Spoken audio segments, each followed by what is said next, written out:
pillars of Islam, and all the companions who are either elder or younger than me are present on the occasion of the Starbandi on this stage. First of all, I would like to thank Qari Mubin Ahmad, the Muhtamim of this stage. Brothers, Allah does not accept even any good deeds without Iman. The question is why it is like that, since that only good deeds will not do.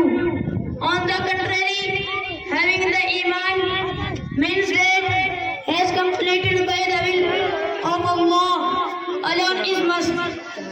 These things will be seen in the asbab that you either present the work of having towards Allah alone or not, or you present the work of having towards asbab.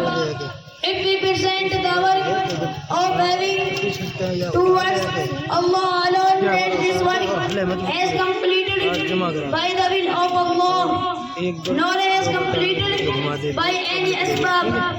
Then think there is nothing but Iman in our heart. And if there is belief of having the work of any asbab in our heart, then think there is nothing is kufr in our heart, not Iman. With the scarcity of time, I stop my speech here. Thank you for listening. Assalamu alaikum wa rahmatullahi wa barakatuh.